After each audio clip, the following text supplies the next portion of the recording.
자, 여러분 안녕하세요. 오늘은 9월 모의고사 비문학 27번에서 30번 해설하도록 하겠습니다. 먼저 강문단에다가 기호를 붙입니다. 가문단, 그다음에 나문단,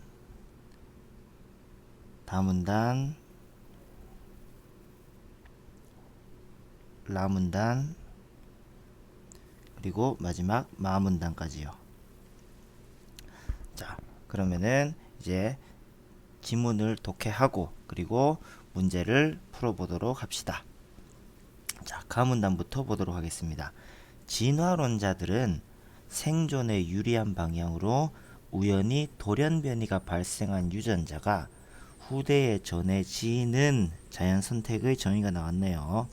과정의 누적으로 오늘날 생태계의 생명체들이 현재와 같은 모습을 띠게 되었다고 본다.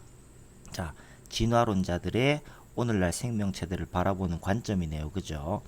그런데 우리의 눈과 같이 고차원적인 생체기관도 우연의 산물이라고 보기는 어렵다며 의문을 제기한 이들도 있대요. 그래서 진화론자들 중에 우리의 눈과 같은 이런 굉장히 복잡한 기관도 얘도 그냥 우연히 돌연변이가 일어났다라고 보기는 어렵고 천천히 진화가 진행되어 왔다는 거예요. 자, 이에 대해 진화생물학자 리처드 도킨스라는 사람은 생명체의 진화 과정을 불가능산에 오르는 것에 비유하면서, 자, 그러면은 앞으로 불가능산이라는 말이 많이 나올 거예요. 그럴 때마다 생명체의 진화 과정이다 라고 바꿔서 이해하면 되겠습니다. 그래서 불가능산을 오른다 라는 말이 나오면은 생명체가 진화한다, 이렇게 해석해 주면 되겠습니다. 불가능산의 최정점에 있다고 여겨지는, 자, 그러면은 불가능산이 뭐라 그랬죠? 생명체의 진화 과정이라 그랬죠? 리처드 도킨스에 따르면 생명체의 진화 과정의 최정점에 있는 게 눈이래요. 우리의 눈은 깎아지른 절벽을 단숨에 뛰어오르는 우연으로 그곳에 이른 게 아니라, 그러면은 우리의 눈은 단 한 번의 돌연변이로 이 불가능산의 절벽을 한 번에 풀쩍 뛰어오른 게 아니라 완만한 비탈을 천천히 오르는 우연의 누적으로 그곳에 이른 것이라 말한다. 그러니까 돌연변이가 조금씩 일어나면서 그 불가능산을 천천히 올라가서 마지막에 눈에 다다랐다 라고 이야기하는 거예요. 한 번의 돌연변이로 눈이 팍 생겼다, 이렇게 말하는 게 아니고요. 자, 그럼 가문단의 제목을 붙여볼게요. 눈을 진화의 산물이란 말하는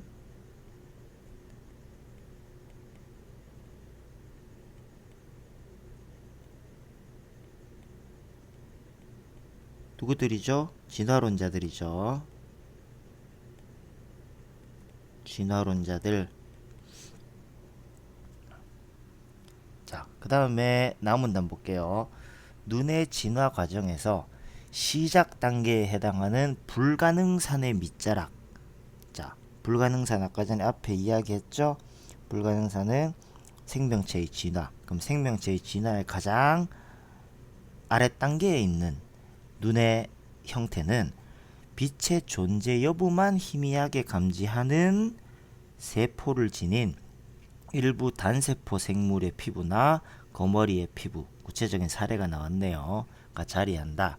그 뒤에 이어지는 앞뒤 오르막에서는 빛의 광자를 포획하고, 자, 그러면은 빛이 있느냐 없느냐만 판단하는 세포가 눈의 진화 과정의 가장 아래 단계고, 그 뒤에는 그 빛의 광자를 포획하고 그 충격을 신경자극으로 변환하는 일을 담당하는 광세포가 점차 늘어나는 경향이 발생한대요. 자, 그러나 광세포 그 자체는 동물에게 빛의 유무만, 그러니까 빛이 있구나 빛이 없구나 이것만 광세포로 알 수 있다는 거예요. 알려주므로 빛의 방향과 주변 대상의 형태까지 감지하려면 빛이 어디서 오는가, 빛이 와서 얘가 어떻게 생겼는가, 이런 걸 감지하려면은 한쪽 면에는 암막이 있는 광세포가 필요하대요. 왜? 광세포가 투명하면 모든 방향에서 빛이 들어와서 어느 쪽에서 빛이 오는지 알 수 없기 때문이래요. 자, 그러면 그 빛이 있느냐 없느냐만 알기 위해서는 광세포가 투명하면 되는데 어느 방향에서 오는지까지는 안막이 있는 광세포가 필요하다 정도 이해해 두면 됩니다. 선생님, 왜 안막이 있는 광세포가 필요하면 방향과 형태까지 알 수 있죠? 왜 투명하면 어느 쪽에서 오는지 알 수 없죠? 그 정도까지는 이해를 안 해도 돼요. 문제가 다 풀립니다, 여러분. 자, 그래서 광세포로 이루어진 평면을 활처럼 구부려서 그 곡면의 뒤쪽에는 안막이 있게 만든 오목한 눈이 등장해요. 자, 그전에는 제일 처음에 나타난 눈의 형태가 광세포죠. 광세포가 거머리 껍데기 같은 거예요. 자, 그 다음에 오목한 눈이 등장하게 돼요. 오목한 눈은 어떤 거다? 대합이나 갯지렁이 등의 눈에 구체적인 사례가 나와 있죠. 이 유형에 속한다. 그러나 오목한 눈의 망막에도 대상을 분별할 수 있는 하나의 상이 형성되지는 못한대요. 이게 오목한 눈의 한계가 되겠죠. 그죠? 자, 그럼 여기는 눈의 진화 과정이 되겠네요. 제목을 붙이면 왜 처음에 빛이 있는지 없는지만 알 수 있는 광세포에서 그 다음에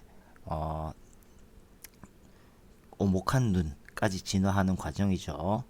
광세포에서 오목한 눈까지. 자, 그럼 다 봅시다. 오목한 눈에 돌고래의 상이 맺히는 상황을 생각해 보자. 셀 수 없이 많은 방향에서 동시에 무수히 많은 빛이 들어오면 어떻게 되느냐? 오목한 망막은 그림 1과 같이 무수히 많은 돌고래상으로 뒤덮여 결국 하나의 상을 파악해내지 못하게 된대요. 자, 그럼 오목한 눈에 무수히 많은 빛이 동시에 들어오게 되면 상이 여러 개가 된다 이 말이죠. 그래서 그림 2와 같이 상하가 뒤바뀐 정의가 나오네요. 도립상이 뭐다? 상하가 뒤바뀐 거네요. 도립상이긴 하지만 단 하나의 온전한 돌고래상만 망막에 맺힐 수 있을 때까지 빛의 유입구를 계속 좁혀 나가며, 자, 위에 봅니다. 그 무수히 많은 빛이 동시에 들어오면 무수히 많은 상이 생긴다 그랬죠. 그래서 무수히 많은 빛을 동시에 들어오지 않게 하기 위해서 빛이 들어오는 입구를 자꾸 좁혀 나가는 거예요. 그러면 불가능산을 오르는 긴 여정, 눈의 진화 과정이죠. 이렇게 빛의 유입구를 좁혀 나가면서 눈이 계속 진화해왔다 이 말이에요. 그 결과, 자, 이제 또 사례가 나오네요. 전복이나 고동의 눈처럼 빛의 유입구가 매우 좁아진 눈과 앵무조개의 눈처럼, 자, 완전한 바늘구멍 눈이 여기서 탄생하네요. 자, 그럼 처음에 광세포, 거머리 껍데기에서 오목한 눈, 대합이나 갯지렁이, 그 다음 바늘구멍 눈, 전복이나 고동, 이렇게 발전하고 있네요. 그죠? 자, 그럼 다에는 빛의 유입구가 상을 하나로 하기 위해서 빛의 유입구가 매우 좁은 눈이 등장했어요. 매우 좁은 눈의 등장.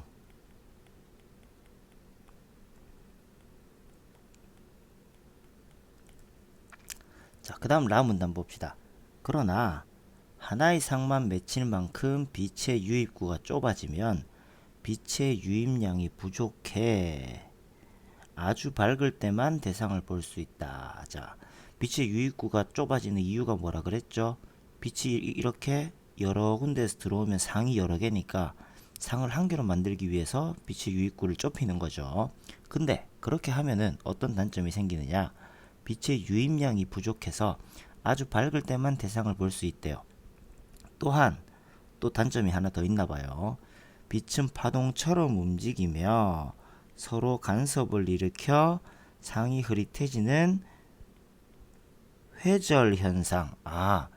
회절 뭐지? 몰라도 돼요. 간섭을 일으켜 상이 흐릿해지는 거래요. 자, 회절 현상을 보이는데 빛의 유입구가 좁을수록 상이 흐릿해지는 회절 현상이 심해진대요. 그래서 여기에 최종 결론이 나와요. 유입구를 더 넓게 하는 것도 좁게 하는 것도 선택하기 어려운 진퇴양난의 상황이 발생한다. 자, 유입구를 넓게 하면 뭐가 문제가 돼요? 그림 1처럼 여러 개 상이 발생하게 되죠. 유입구를 좁게 하면 어떤 단점이 있죠? 위에 나타난 빛의 유입량이 부족해지고 그리고 회절 현상이 심해져서 상이 흐릿해진다라는 단점이 있어요. 그래서 늘리면은 이런 단점, 좁히면 이런 단점. 그래서 둘 중에 하나를 선택하기가 애매하다. 그게 진퇴양난이라 그래요.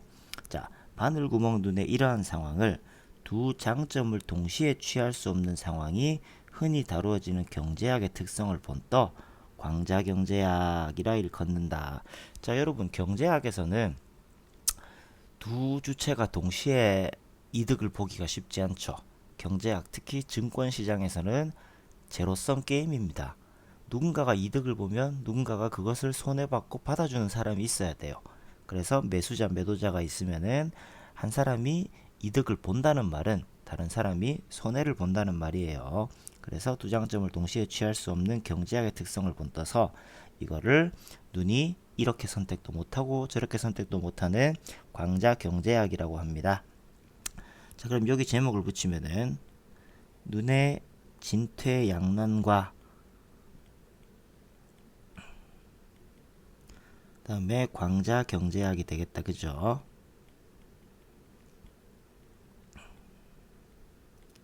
자, 마지막 마문단 봅시다.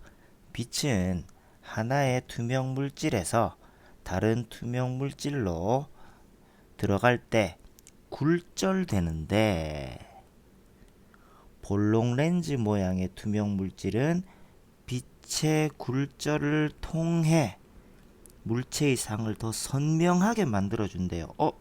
그럼 물체의 상이 흐릿해지는 단점이 어디 있었죠? 여기 있었죠. 회절이죠. 이 상이 흐릿해지는 회절을 해결할 수 있는 게 볼록 렌즈 모양이네요. 그죠? 자, 그래서 광자경제학의 난제를 해결하기 위한 대안으로 빛의 유입구를 더 넓힌 뒤에 넓히면 어떻게 되죠? 상이 그림 1처럼 다양해지죠. 근데 거기다가 투명한 볼록 렌즈인 수정체를 그 뒤에 끼워 넣으면은 수정체 눈이 나타난대요. 그래서 빛의 유입구를 넓혀서 상이 여러 개 생기는데 거기에 수정체를 집어넣어서 더 선명하게 만드는 방법을 쓴다 이 말이죠. 자, 그래서 이 광자경제학의 진퇴양난을 해결했어요. 자, 수정체 눈이 나타난다. 수정체를 거친 빛도 도립상 위에 정이 나왔죠? 위아래가 바뀐 거. 도립상을 이루는 것은 여전하지만 빛의 유입량이 늘어 아주 밝지 않아도 망막에 선명한 상이 맺히게 될 수 있었다. 그러면 광자경제학을 해결했네요. 빛의 유입구를 늘리고 그 뒤에 볼록 렌즈인 수정체를 끼움으로써 두 개의 진퇴양난의 상황을 해결했네요. 일반적으로 척추동물은 불가능산 진화죠.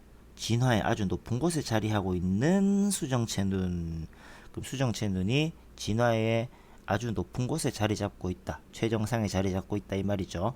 을 가지는데 어류나 파충류 등은 어류나 파충류도 척추동물이죠.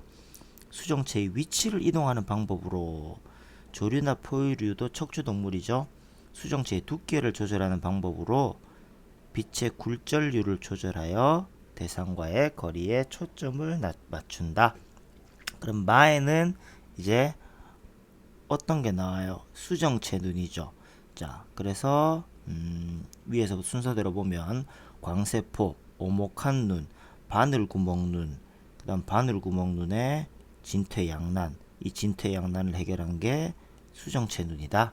이런 식으로 눈의 진화 과정을 이야기하고 있습니다. 자, 그럼 마의 수정체 눈의 탄생과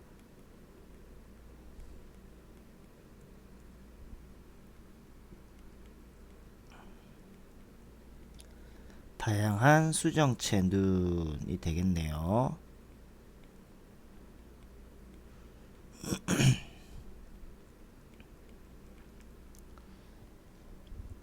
자, 그러면 이 구조도를 한번 그려봅시다.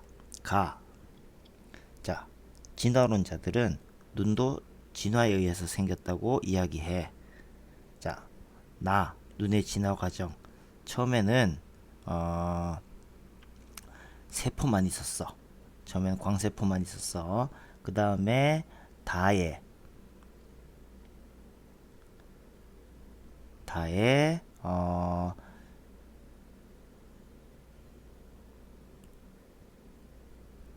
다에서 바늘구멍 눈이 나타나죠. 다의 바늘구멍 눈. 그 다음 라에서 광자경제약이 나타나고 마지막 마에서 수정체의 눈으로 이렇게 눈이 최종 진화가 되었다 라는 이런 구조도를 그릴 수 있을 것입니다. 자, 전개 방식은 이 진화에 어떤 순서대로 진화가 됐는지 나와 있죠. 그래서 순서 과정이 될 것이고, 그리고 다양한 이 눈들 간의 비교 대조도 가능할 거기 때문에 비교 대조 이렇게 가능할 것입니다. 자, 이제 문제를 한번 풀어보도록 할게요. 자, 윗글을 읽은 방법으로 가장 적절한 것을. 자, 이 문두가 이해 안 될 수 있어요. 읽은 방법? 뭐 어떻게 읽어야 되는 거지? 자, 이것도 쉽게 생각하면 돼요. 지문에 없는 내용이 들어가 있거나 지문과 틀린 내용과 있으면 답이에요. 그러니까 결국에는 읽은 방법으로 적절한 것은 이라는 말은 지문의 내용과 일치하느냐 일치하지 않느냐라는 말과 똑같은 문구라고 생각하면 됩니다. 1번 볼게요. 오늘날 생태계에서 발견이 되는 눈과 발견이 되지 않는 눈은 지문에 언급이 있었나요? 없죠? 오늘날 생태계에서 발견이 되는 눈은 우리 여러가지 언급됐잖아요. 그죠? 거머리 껍데기하고 그 다음에 유입구가 좁아진 눈, 그 다음에 광자경제학, 그 다음에 수정체 눈, 이렇게 오늘날 존재하는 눈들은 이야기가 있는데 오늘날 발견이 되지 않고 과거에 어떤 시절에 존재했던 눈, 이런 거는 지문에 없죠. 그래서 이 답의 근거는 지문에 없다가 될 겁니다. 그래서 여러분들 항상 선생님이 계속 반복해서 말하지만은 이걸 할 때 항상 몇 문단 몇째 줄 이런 식으로 그 근거를 찾아서 적어가면서 하면은 비문학 실력이 많이 늘 수 있을 거예요. 자, 2번 볼게요. 여러가지 눈의 유형별 차이점에 주목하여. 자, 여러가지 눈 나왔다 그죠? 그 광세포, 그 다음에 바늘구멍 눈, 그 다음에 수정체 눈, 유형별 차이점에 주목하여. 그렇죠? 이런 거는 얘는 빛만 감지할 수 있어. 얘는 상이 하나인데 근데 빛이 적어. 수정체 눈은 빛을 많이 하면서 상을 하나로 선명하게 볼 수 있는데 도립상이야. 이런 차이점이 있죠. 각 유형의 눈이 나타나게 된 원인. 그렇죠? 처음에 이 안막 있는 광세포는 빛의 존재 여부만 판단하는 거에서 그 다음에 대상의 방향과 빛의 방향과 주변 대상의 형태까지 알기 위해서 안막이 있는 광세포가 등장하게 되었고, 그 뒤로 오목한 눈이 등장하게 되었고, 오목한 눈에 하나의 상이 형성되지 못해서 그 다음에 빛의 유입구가 좁은 바늘구멍 눈이 나오고, 바늘구멍 눈에 광자경제약이 있어서 그래서 수정체 눈이 나오고, 이런 어떤 단점들을 보완해 나가면서 진화했다라는 원인들이 있죠. 그래서 답은 2번입니다. 자, 3번 볼게요. 광세포와 빛의 관계를 중심으로. 그럼 광세포와 빛은 얘가 빛이 있다 없다만 판단하는 거네요. 그죠? 생명체의 눈이 불가능산의 최종점에 오를 수 없는 이유를 추측하며 읽었다. 이거 보세요. 가문단에 밑에서 네 번째 줄 보세요. 불가능산의 최종점에 있다고 여겨지는 우리의 눈은 돼 있죠. 우리의 눈이 불가능산의 최정점에 있다고 글쓴이가 이야기했어요. 그래서 최정점에 오를 수 없는 게 아니에요. 글쓴이가 이야기하는 거는 우리의 눈이 불가능산의 최정점에 있다 라고 이야기하고 있기 때문에 이건 지문의 내용과 틀린 겁니다. 가의 밑에서 네 번째 줄을 보면 알 수 있죠.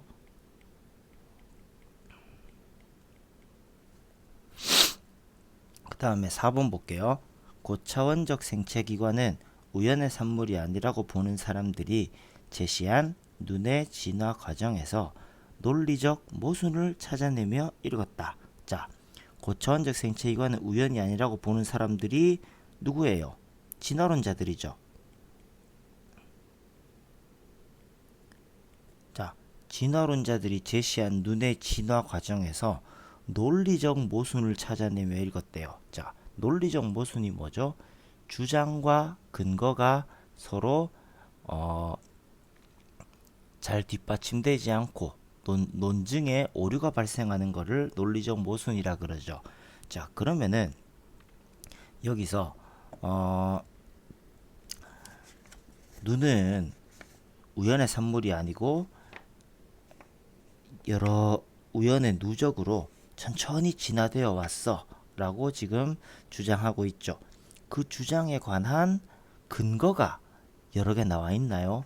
아예 없죠. 지금 진화론자들은 이렇게 봐 하고 바로 진화론의 입장을 그냥 이야기하고 있습니다. 그래서 진화론자들은 이렇게 봐.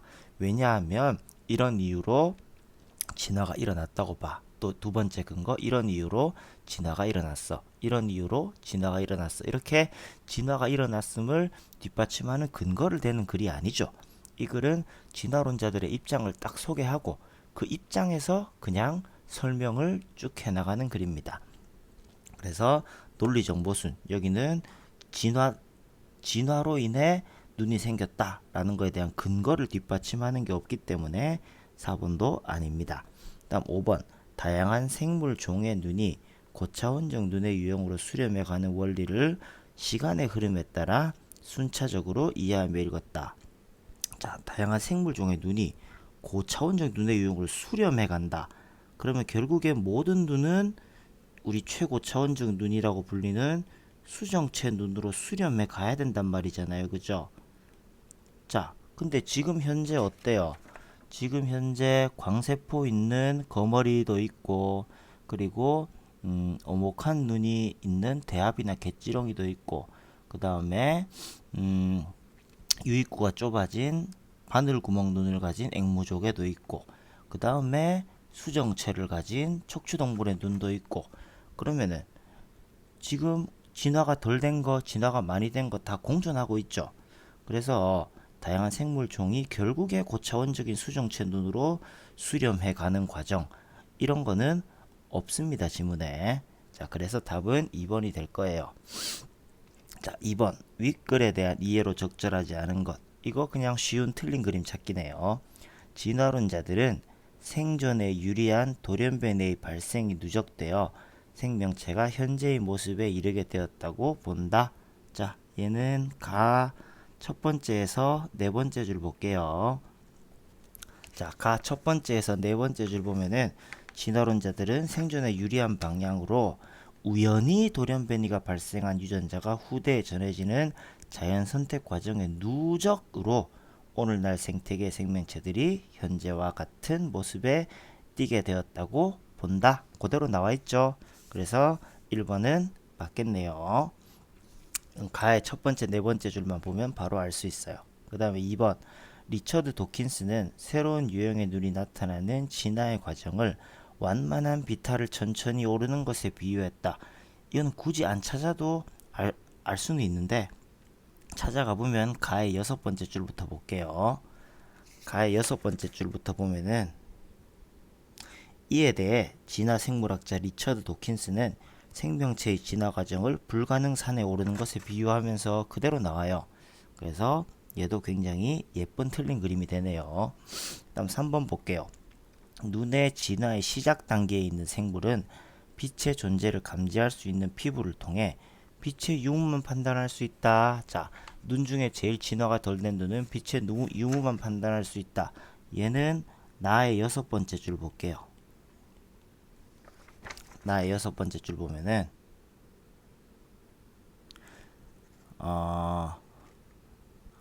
그러나 뒤에 볼게요. 광세포 그 자체는 동물에게 빛의 유무만을 알려주므로 돼 있죠. 자, 그래서 이 나의 첫 번째 줄 보면 눈의 진화 과정에서 시작 단계에 해당하는 불가능산의 밑자락에는 빛의 존재 여부만 희미하게 감지하는 세포를 지닌 일부 단세포 생물의 피부나 거머리의 피부가 자리한다 돼 있죠. 6줄과 1줄을 보게 되면은 이 시작 단계에는 빛이 있구나 없구나 라는 것만 판단해주는 그런 세포가 있다는 걸 우리가 알 수 있습니다. 3번 맞아요. 자, 그 다음 4번 앵무조개의 눈, 갯지렁이 눈, 얘는 그 빛의 유입구가 지금 바늘구멍 눈이잖아요. 그죠? 그럼 당연히 다로 가야 되겠네요. 앵무조개의 눈은. 자, 봅시다. 갯지렁이의 눈과 달리 바라보고 있는 대상의 모습이 망막의 하나의 상으로 맺힌다. 자, 갯지렁이 등의 눈은 어디 나오냐 하면은 갯지렁이 눈은 나의 밑에서 세 번째 줄에 나와요. 자, 달리니까 갯지렁이의 눈은 나의 밑에서 세 번째 줄 한번 보겠습니다. 자, 대합이나 갯지렁이 등의 눈이 이 유형에 속한다. 이 유형이 어떤 눈? 나에 나오는 오목한 눈이죠. 자, 그러나 뒤에 볼게요. 오목한 눈의 망막에도 대상을 분별할 수 있는 하나의 상이 형성되지 못한다. 그럼 갯지렁이의 눈은 하나의 상이 형성되지 못한대요. 갯지렁이의 눈과 달리 하나의 상으로 맺힌다. 앵무조개의 눈이 주어져. 그럼 갯지렁이의 눈과 달리 하나의 상으로 맺힌다는 맞네요. 그죠? 갯지렁이의 눈은 하나의 상으로 맺히지 못하니까. 그럼 앵무조개의 눈이 하나의 상으로 맺히는지만 찾으면 되겠네요. 자, 그러면은 얘는 어디로 찾아가면 되느냐 하면은 다의 5번째 줄 볼게요.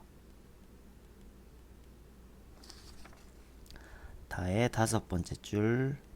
자, 그래 4번째 줄 끝에 보면 그래서 그림 이와 같이 상하가 뒤바뀐 도립상이긴 하지만 단 하나의 온전한 상만 망막에 맺힐 수 있을 때까지 빛의 유입구를 계속 좁혀 나가며 불가능산을 오르는 긴 여정이 시작되었다.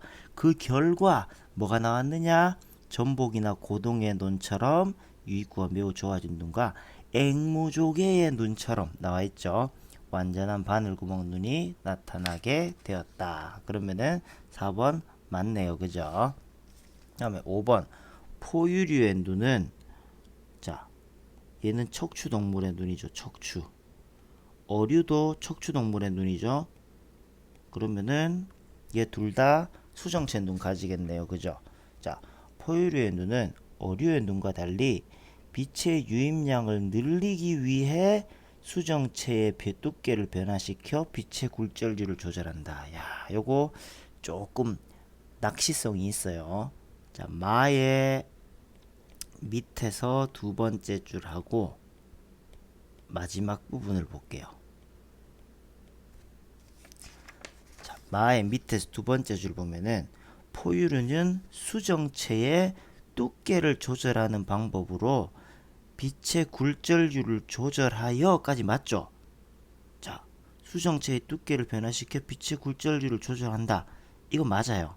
자, 근데 어류의 눈과 달리 빛의 유입량을 늘리기 위해 이 부분이 틀렸어요. 왜냐? 마 밑에서 2번째 줄 볼게요. 수정체의 두께를 조절하는 방법으로 빛의 굴절률을 조절하여 대상의 거리에 맞게 초점을 맞춘다 돼 있죠. 그래서 빛의 유입량을 늘리기 위해가 아니고 초점을 맞추기 위해 두께를 변화시켜 빛의 굴절률을 조절한 거예요. 이해됐죠? 그래서 수정체는 그 여기 나와 있듯이 볼록 렌즈고 볼록 렌즈는 초점을 맞춰서 선명하게 보게 하는 역할을 한다라는 게 마의 핵심 내용이죠. 그래서 답은 5번이 될 겁니다. 자, 30번 문제 굉장히 많은 친구들이 틀렸을 거예요. 이 30번 문제는 여기 지문에 나와 있지 않은 새로운 종류의 눈이 나와요.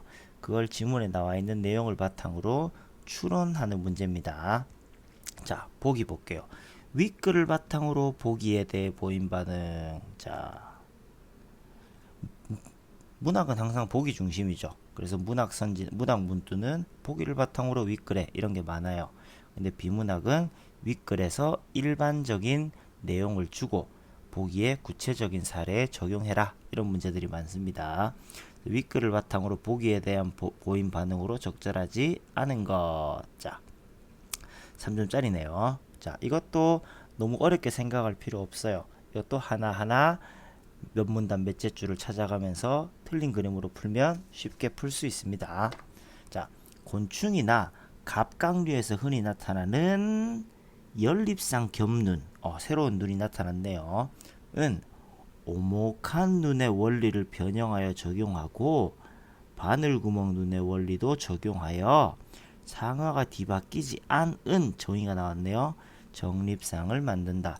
아, 그러면 연립상 겹눈은 오목한 눈 플러스 바늘구멍 눈의 원리 두 개를 합쳐서 만든 눈이네요. 이 눈은 그림처럼 오목한 그릇 모양의 뒷면, 즉 볼록한 표면에 오목한 그릇 모양의 뒷면, 볼록한 표면 여기를 뜻하죠. 그죠? 볼록한 표면에 광세포가 바깥쪽을 향하도록 배치가 돼 있대요. 예. 길쭉한 관들이 방사형으로 빽빽하게 모여 있다. 자, 각각의 관은 여기 보면 하나씩 잘려 있는 거 있죠. 이 관은 아주 좁은 빛 유입구를 가진 난눈. 자, 그럼 얘가 뭐죠? 바늘구멍 눈의 원리죠. 아주 좁은 빛 유입구니까. 그럼 얘는 바늘구멍의 원리가 적용된 거예요. 일직선에 있는 관측 대상의 작은 일부분에 해당하는 빛만 망막에 맺힌대요. 자, 각 난눈에는 투명한 볼록 렌즈가 달려 있고, 그럼 여기 각 난눈 조그마한 여기에는 수정체가 달려 있네요. 그죠? 광세포로 이루어진 망막도 있으나 각 망막 여기에 하나 있는 작은 망막에 맺힌 상은 무시된대요. 그리고 난눈을 통해 들어온 빛의 양만 기록이 된대요. 자, 이렇게 빛의 분리 공급을 통해 각 난눈에 들어온 빛이 모두 합쳐지면 최종적으로는 하나의 온전한 전체상 인식할 수 있게 된다. 이 전체상은 뭐죠? 위아래가 뒤바뀌지 않은 정립상이 되겠네요. 그죠? 자, 그럼 1번 봅시다. 연립상 겹눈이 빛의 유무를 넘어, 빛의 유무, 이게 빛을 파악하는 세포라 그랬잖아요. 그죠? 그래서 단순히 빛이 있는가 없는가 세포 수준을 넘어 관측 대상의 형태까지 파악할 수 있는 것으로 보아. 자, 그러면 연립상 겹눈이 관측 대상의 형태까지 파악할 수 있느냐? 이걸 어디서 알 수 있어요? 바로 위에 있죠. 전체 상을 다 인식할 수 있대잖아요. 그러면 형태까지 다 파악 가능하다 이 말이죠. 연립상 겹눈의 광세포는 투명하지 않겠군. 자, 광세포가 투명하다는 말은 나의 7번째 줄에 나와요. 나의 7번째 줄을 봅시다. 자, 그러나 광세포 자체는 동물에게 빛의 유무만을 알려주므로 빛의 방향과 주변 대상의 형태까지 감지하려면 한쪽 면에는 안막이 있는 광세포가 필요하다 돼요. 그 뒤에 봅시다. 광세포가 투명하면 모든 방향에서 빛이 들어와 어느 쪽에서 빛이 없는지 알 수 없기 때문이다. 그래서 광세포로 이루어진 평면을 활처럼 구부려 그 곡면의 뒤쪽에는 안막이 있게 만든 오목한 눈이 등장한다고 돼 있죠. 그러면은 여기에 오목한 눈의 원리에다가 플러스 바늘구멍 원리를 적용한다 그랬으니까 오목한 눈은 안막이 있게 되겠네요. 그죠? 자, 그러면은 안막이 있으면은 어떤 효과가 있느냐? 바로 앞에 나와 있죠. 나문단 빛의 방향과 주변 대상의 형태까지 감지하려면 안막이 있는 광세포가 필요하다. 자, 그러면 전체상 형태까지 파악할 수 있는 것으로 보아 투명하지 않겠군. 안막이 있겠군. 맞는 말이죠. 그죠? 1번은 맞는 말입니다. 자, 그 다음 2번.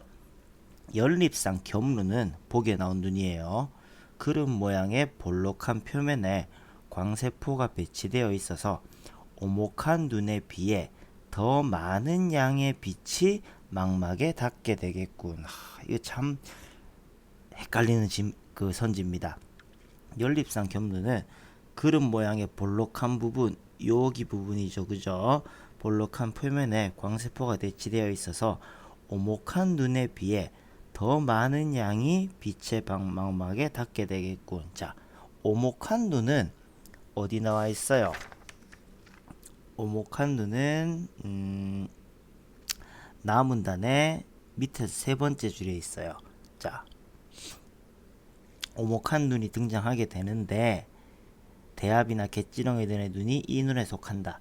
그러나 오목한 눈의 망막에도 대상을 분별할 수 있는 하나의 상이 형성되지는 못한대요. 자, 그럼 봅시다. 그래서 오목한 눈에는 하나의 상이 형성되지 못한다 라는 단점이 있어요.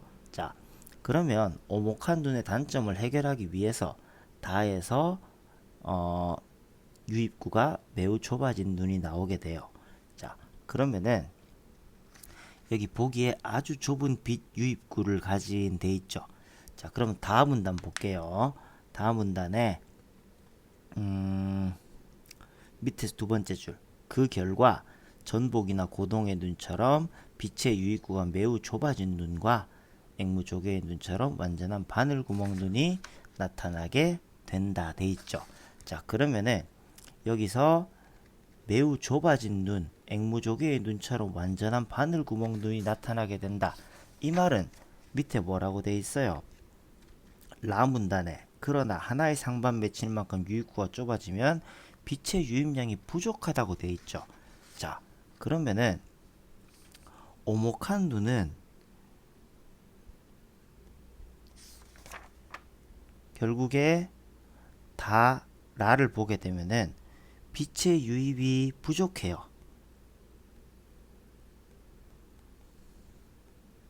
자, 연립상 겹눈은 그릇 모양 표면에 광세포가 배치되어 있어서 오목한 눈에 비해 더 많은 양의 빛이 망막에 닿게 되겠군. 자, 그러면은 요거는 두 가지로 설명해 볼 수가 있어요. 실제로 보기에 빛의 양에 관한 지문은 없죠.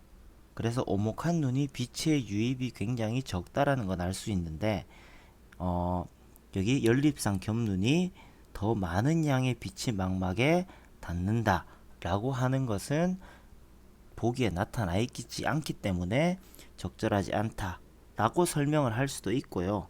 그리고 두 번째는 이게 하나의 여기 있는 하나의 작은 선들이 아주 좋은 빛 유입구를 가지는 난눈이잖아요. 그죠? 그러면은 이 오목한 눈에서 그 빛의 유입구를 좁게 만든 바늘구멍 눈에 해당되네요. 그죠? 그러면은 오목한 눈에 이거는 오목한 눈을 해결하기 위해서 바늘구멍 눈이 나와서 빛의 유입이 적어지는데 얘는 바늘구멍 눈이 여러 개 달려 있잖아요. 그죠?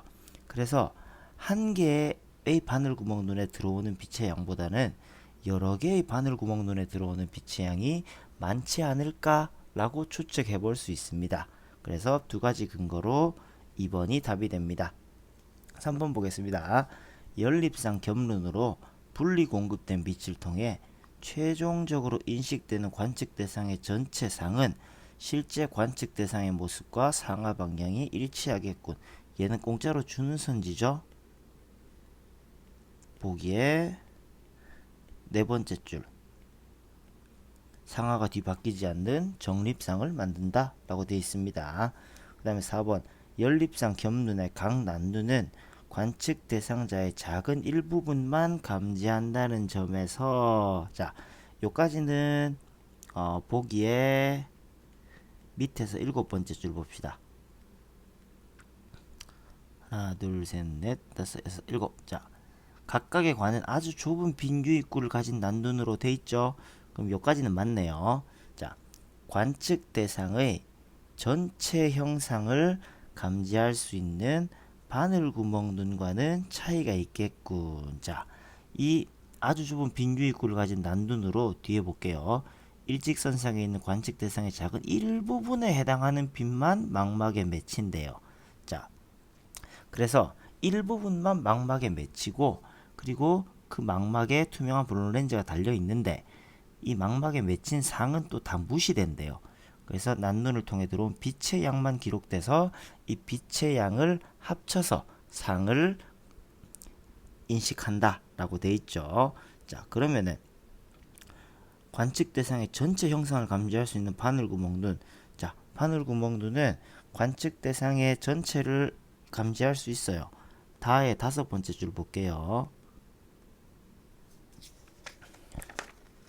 자, 다의 5번째 줄 보면은 그림 위와 같이 상화가 뒤바뀐 도립상이긴 하지만 하나의 온전한 돌고래 상반 망막에 맺힐 수 있을 때까지라고 돼 있죠.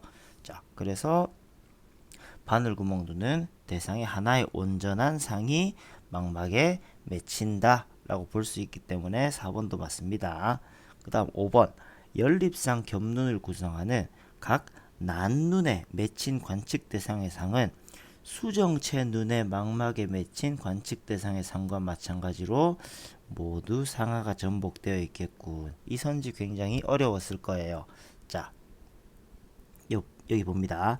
각 난눈에는 자, 연립상 겹눈을 구성하는 각 난눈에는 자, 투명한 볼록 렌즈가 달려 있고 망막도 있대요. 자, 난눈은 어때요? 아주 좁은 빛 유입구를 가지죠. 아주 좁은 빛 유입구면 도립상이 맺힌다, 그죠? 자, 근데 난눈에 투명한 볼록 렌즈가 달려 있으면은 이 볼록 렌즈는 선명하게 해주는 역할을 한다, 그죠? 그럼 난눈은 아주 좁은 빈 유입구를 가지기 때문에 바늘구멍 눈처럼 도립상을 가져요. 그리고 투명한 볼록 렌즈가 달려있기 때문에 선명한 도립상을 가질 수가 있죠. 그죠? 그래서 연립상 겹눈을 구성하는 난눈에는 망막의 각각의 난눈 요 하나하나 요거의 난눈에는 수정체 눈이 망막에 맺힌 관측 대상의 상과 마찬가지로 모두 상하가 전복되어 뒤집혀 있겠군. 맞습니다. 자, 근데 얘는 최종적으로는 정립상을 보잖아요. 그죠? 그래서 여기에 맺힌 각 망막에 맺힌 상은 무시하고 들어오는 빛들만 합쳐서 보게 되면 정립상이 된다. 그래서 요 하나의 요 난눈을 보게 되면은 그 아주 좁은 빛 유입구를 가진 바늘구멍 눈이기 때문에 기본적으로 도립상을 갖게 됩니다. 자, 여러분 오늘 9월 모의고사 27에서 30번까지 풀이 마무리하도록 하겠습니다. 자, 여러분들 수고하셨습니다.